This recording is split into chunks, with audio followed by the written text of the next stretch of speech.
어제 오후에 마을에 119 구급대 차량이 한 대가 들어옵니다. 저는 119 구급대 차량이 들어오면 혹 우리 교인 중 누가 한 분 쓰러지셨나 싶어 약간씩 긴장을 하곤 합니다. 보통의 경우 사이렌을 울리고 출동하는데 어제는 아무런 소리가 나지 않습니다. 조금 있으니 구조대 트럭도 한 대 들어옵니다. 역시 아무 소리가 나질 않습니다. 그리고 경찰차. 직감적으로 사망 사고가 있었구나 인지하게 되죠. 아니나 다를까 또 조금 있으니 과학수사대 차량이 또 들어옵니다. 이건 사망 사건이 틀림이 없었지요. 대충 어느 분이 돌아가셨는지 알 것 같았습니다. 알코올 의존도가 높은 62세의 남성인데요. 좀 살게 하려고 누나 집 옆으로 이사 오게 해서 그동안 나름 집도 수리를 하며 지냈었는데 구체적인 사인은 모르겠지만 아무튼 너무 안타깝고 목사인 제가 그와 함께 교제를 별로 나누지 못했음이 죄송했죠. 삶의 근본적인 문제가 해결되어지지 않고 또 누군가 의지하고 기댈 사람이 있었다면 이렇게 일찍 세상을 떠나지는 않았을 것인데 저는 이럴 때마다 좀 많이 부끄럽습니다. 밑빠진 독에 물 붓기라도 해보았으면 덜 후회가 될 터인데 항상 후회는 지나고 나서 하게 되는 것이죠. 지나기 전에는 후회하는 것이 없고 어떤 일이 지나고 난 뒤 후회를 하는 것이죠. 왜 그전에는 인식하지 못했을까? 인간의 우매함 때문이 아닐까? 당장 무슨 일이 생기지 않으니 시간적 여유가 많다고 안주하려는 제 모습이 여실히 보입니다.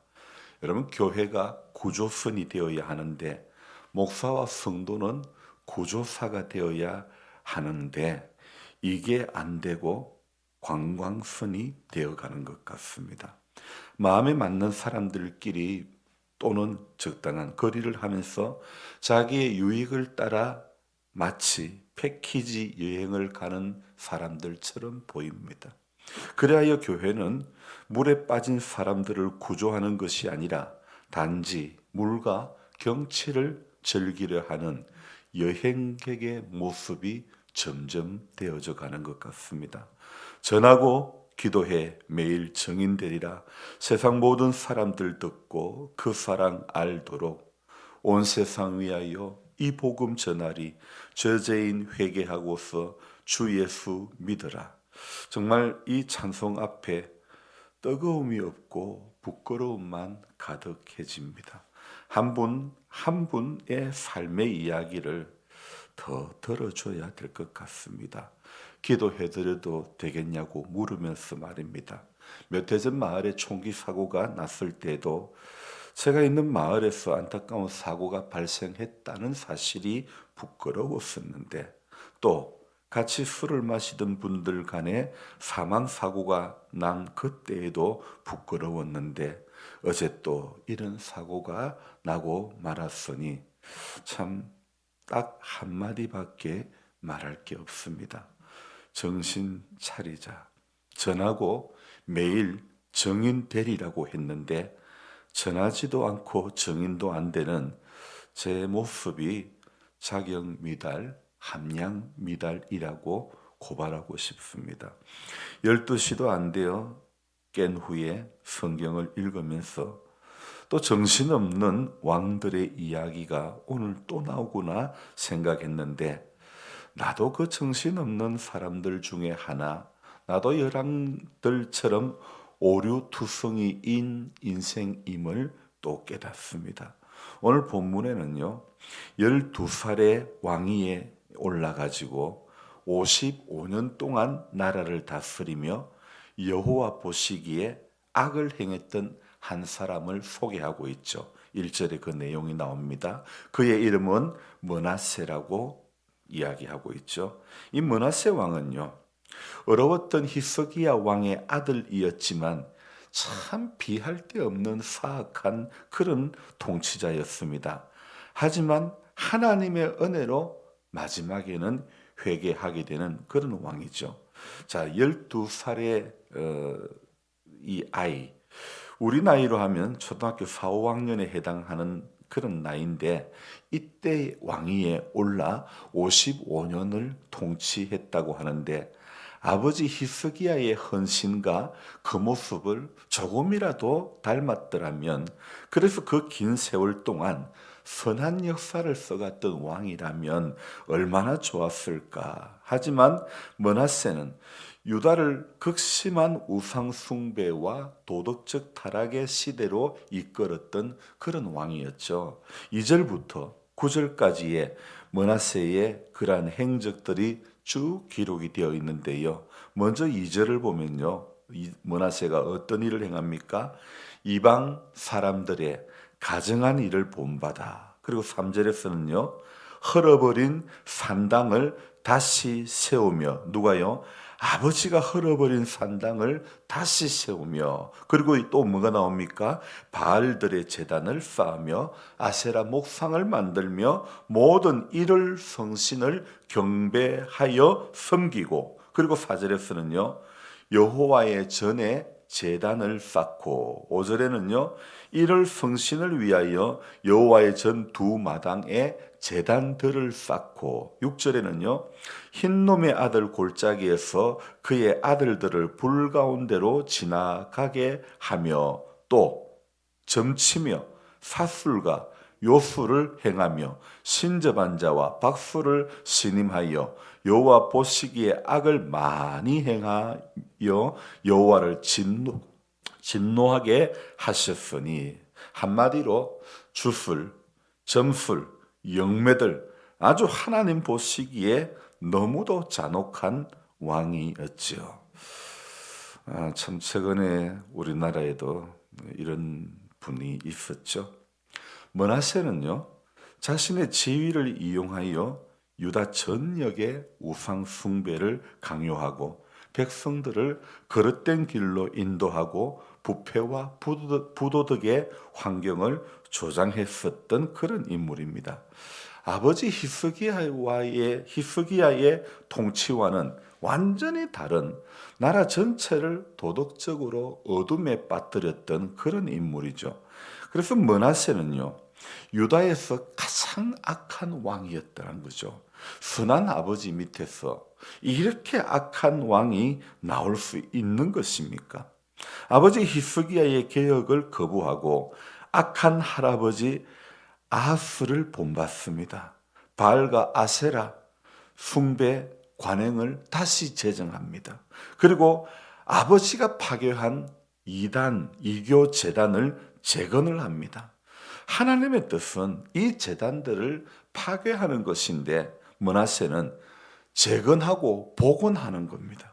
그리고 므낫세는 심지어 자신들의 아들들을 불 가운데로 지나가게 합니다. 몰렉에게 바치기 위해서였죠. 또한 이것은요 레위기와 신명기의 말씀에 위배되는 거 아닙니까? 너는 내 자손을 몰렉에게 바치지 말며 내 하나님의 이름을 욕되게 하지 말라. 나는 여호와이니라. 그런 말, 그렇게 신명기와 레위기에 말씀하고 있는데, 그런데도 불구하고 이 므낫세는 자신의 아들들을 이렇게 몰렉에게 바치는 겁니다. 그뿐 아닙니다. 이사야를 포함해서 하나님의 선지자들을 죽이는 겁니다. 10절 말씀을 볼까요? 여호와께서 므낫세와 그의 백성에게 이르셨으나 그들이 듣지 아니하므로. 자, 하나님께서 말씀하셨어도 듣지 않았다는 겁니다. 그래서 듣지 않았던 그 결과가 어떻게 됩니까? 11절 읽어봅니다. 여호와께서 아수르 왕의 군대 지휘관들이 와서 치게 하시며 그들이 므낫세를 사로잡고 쇠사슬로 결박하여 바벨론으로 끌고 간지라. 자, 그래서 이때 므낫세는 사로잡히고 쇠사슬에 결박되어 바벨론으로 끌려갑니다. 말씀하실 때 그에게 이르셨을 때 들었어야죠. 하지만 사로잡히고 쇠사슬에 결박되지 않았더라면, 바벨론에 끌려가지 않았더라면 오늘 12절의 역사를 경험할 수 있었을까? 우리 12절 읽어봅니다. 그가 환난을 당하여 그의 하나님 여호와께 간구하고 그의 조상들의 하나님 앞에 크게 겸손하여. 자, 이 며칠 전에 우리가 볼 때에 우시아 왕의 이야기가 생각나지 않습니까? 그가 강성하여진 것은요, 기이한 도심을 입어 강성하여 짐이었더라 했는데 26장 16절에 그가 강성하여 짐에 마음이 교만하며 악을 행하며 그의 하나님께 범죄했다 이렇게 이야기를 하고 있는데, 오늘 저는 성경을 읽고 묵상하면서 12절 이 말씀, 33장 12절 그가 환난을 당하여 그의 하나님 여호와께 간구하고. 여러분, 그렇다면 환난 당한 것은 복입니까? 저주입니까? 잘된 겁니까? 안 된 겁니까? 너무 잘된 것 같아요. 바벨론으로 쇠사슬에 결박되어 끌려간 것, 환난을 당하여 비로소 그의 하나님께 간구하고 그의 조상들 앞에 그냥 겸손한 게 아니고, 오늘 성경 12절 끝에는 뭐라고요? 크게 겸손하여. 저는 이게 오늘 묵상을 하면서 이게 말이 되는 이야기일까? 많은 성경학자들이요, 므낫세에 대해서 말하기를 사탄을 제외하고 성경에서 가장 사악한 왕이 므낫세라고 이야기를 합니다. 심지어 하나님께서는요, 므낫세의 죄를 후대의 왕에게까지 묻는 겁니다. 그런데 바벨론 포로 생활은 그의 인생에서 대전환점이 되는 것이죠. 므낫세는 공경에 처한 그런 상태에 비로소 주님을 만났고 조상들의 하나님 앞에 크게 겸손해지는 것입니다. 그뿐입니까? 여러분, 성경은요, 므낫세가 기도하였으므로 하나님이 그의 기도를 받으시며 그의 간구를 들으시사 그가 예루살렘에 돌아와서 다시 오늘 13절에 왕위에 앉게 하시며, 므낫세가 그제서야 여호와께서 하나님이신 줄을 알았더라. 자, 고통 속에서 자신을 낮추고 하나님께 용서를 구했던 것이죠. 이런 의미에서 볼 때 고통은 이 고통이 아니라 축복이라는 거죠. 당하는 그 순간은 고통이라 여겨질 수 있겠지만 결과적으로는 축복이 되게 하시는 것입니다. 그렇다면 우리가 오늘 여기에서 제가 말씀을 오늘 묵상하며 준비하면서 므낫세 이름의 뜻이 무엇일까? 이것을 알려드려야 되겠다 이 생각이 드는 거예요. 므낫세의 이름의 뜻은요, 역대하에서 찾을 것이 아니라 창세기로 가야 됩니다. 창세기 41장 51절에 이런 말씀이 있습니다. 요셉이 그의 장남의 이름을 므낫세라 하였으니 하나님이 내게 내 모든 고난과 내 아버지의 온 집 일을 잊어버리게 하셨다 하미요. 이 므낫세라는 것은요, 그 이름의 뜻이 하나님이 내 모든 고난과 내 아버지의 온 집의 일을 잊어버리게 하셨다. 그러니까 하나님은요, 요셉의 과거 상처를 잊어버리게 하셨다 이 말씀이죠. 새로운 현재의 삶, 가정으로 하나님이 다 치유해 주시는 것입니다. 자, 꿈을 꾸었고 또 꿈 이야기를 했고 형들에게 그렇게 구덩이에 빠지게 되고 또 팔리게 되고 그런 모든 그 과정들, 성경은 형통케 하셨더라 했지만은 그 이야기를, 요셉의 이야기를 보는 우리들은 이게 형통이 맞나? 이게 형통이라면 이런 형통 나도 안 받고 싶어, 이렇게 느낌이 들 정도 있지 않습니까? 그런데 하나님은요, 오늘 므낫세라고 하는 이 이름처럼 내 모든 고난과 내 아버지의 온 집의 일을 잊어버리게 하셨다. 지난날의 상처들을 하나님은 새로운 가정을 통해서 사랑받으며 살게 하시며 치유해 주시는 겁니다. 상처에 매몰되어 있기보다 상처로부터 이제 그만 작별하고 자유해지기를 원하시는 거죠. 그러므로 우리도 과거는 과거일 뿐 현재 나를 이끄시는 현재의 하나님 앞에 주목해야 되는 것입니다. 므낫세가 55년간 그 악한 왕에게도 기회를 주신 하나님께서 저와 여러분들에게 기회를 어찌 주시지 않겠습니까? 여호와는 은혜로우시며 긍휼이 많으시며 노하기를 더디하시며 인자하심이 크시도다. 오늘 이 아침에도 저와 여러분들 죄된 우리 인생 가운데 찾아오신 그분께서 저와 여러분들의 삶 가운데 기회를 주시는 우리 하나님 앞에 오늘도 감사함으로 하루를 시작하기를 주의 이름으로 부탁드립니다.